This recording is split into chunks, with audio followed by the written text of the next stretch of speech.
धर्म है और सनातन संस्कृति है। मैं इसका एक उदाहरण देना चाहता हूँ कि जो अमेरिका में सुनामी आई जिसका नाम कटरीना था, और उस समय में वहाँ इतने सारे घर उजड़ गए तूफान के कारण और इतनी बड़ी बाढ़ के कारण लोग बचने के लिए एक पहाड़ पर चढ़ गए। उस समय जो है अमेरिकन कोई भी सहायता करने के लिए नहीं आया। भारतीय लोग जो है अपने गाड़ियों के अंदर ब्रेड बटर और बिस्किट वगैरह दूध लेकर के वहाँ पहुँच गए। लोगों ने उनसे पूछा कि आप लोग कौन हैं? बोले हम लोग भारतीय हैं। तो तुम्हारी जिम्मेदारी तो नहीं है, ये तो गवर्नमेंट की जिम्मेदारी है। बोले हमारे ऊपर बड़ी गवर्नमेंट की जिम्मेदारी है, ऊपर वाले ने हमको प्रेरित किया है।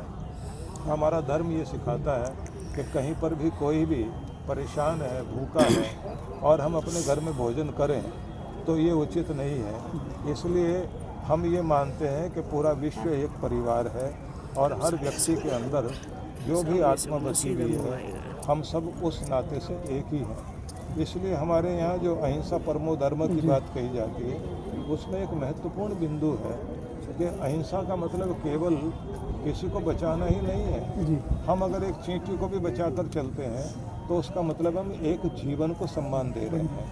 तो एक छोटे से जीवन को भी हम सम्मान देकर चलते हैं।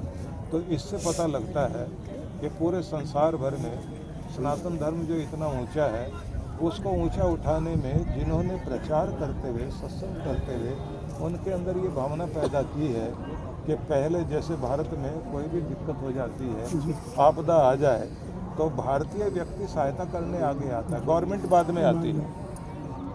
उनको किसने प्रेरित कर दिया है? धर्म ही उनको प्रेरित करता है। इसलिए संत लोग जो है लोगों के अंदर जो दया धर्म है, और एक बार जरा सोच के देखिए, विविध भाषाओं वाला देश है, अनेक तरह की मान्यताओं वाला देश है, जो दुनिया में कहीं पर भी इतने तरह के मत मजहब संप्रदाय और इतनी भाषा और इतनी तरह की संस्कृति नहीं है। फिर भी अगर एक रह रहे हैं, मिलकर रह रहे हैं, तो ये हिंदुओं के कारण है और हिंदू संस्कृति के कारण है। और हिंदुओं के अंदर अगर इतना ज़्यादा प्रेम है और सबको साथ मिलाकर चलने की भावना है तो ये संतों के कारण है। इसलिए संतों ने देश बचाया है, भारत का मान बढ़ाया। आप स्वयं ब्रह्म हैं, आप शिव स्वरूप हैं और हम सब के लिए तो साक्षात देवता हैं। प्रभु कुंभ का रूप स्वरूप कैसा होना चाहिए, एक उस पर भी प्रकाश है। देखिए, बड़ी बात यह है कि पहले 3 करोड़ लोग ही कुंभ में स्नान कर पाते थे।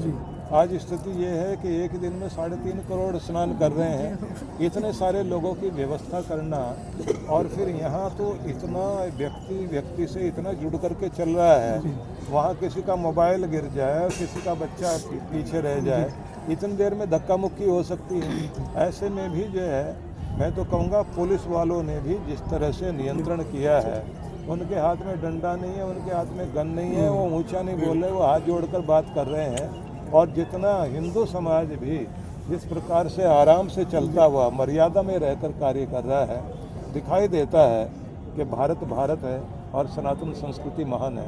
आप जरा हज के बारे में सोच कर देखिए कि 1000 आदमी से भी कहीं ज़्यादा वहाँ लोग मरे और इतने सारी भगदड़ हुई, अब जबकि वहाँ तो परमानेंट व्यवस्था है, लगातार ही लोग जाते आते रहते हैं। ये तो 12 वर्ष के बाद एक व्यवस्था की है।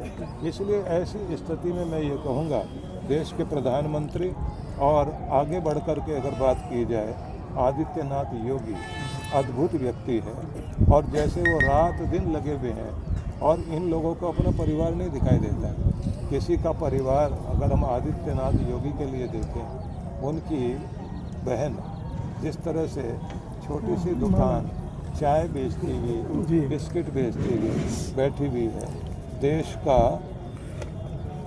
कहना चाहिए पूरे देश का गौरव है योगीनाथ। और उससे भी बड़ी बात है कि वो उत्तर प्रदेश के इतने प्रभावशाली मुख्यमंत्री होकर भी वो अपना घर नहीं भर रहे हैं, रात दिन गालियाँ खाते हैं, दूसरों के लिए काम कर रहे हैं, और उसके बाद भी कुछ लोग उनके लिए तरह तरह के शब्द कहते हैं, राजनीति करते हैं, लेकिन उन्होंने अपनी तरफ से कोई भी ऐसा उत्तर नहीं दिया।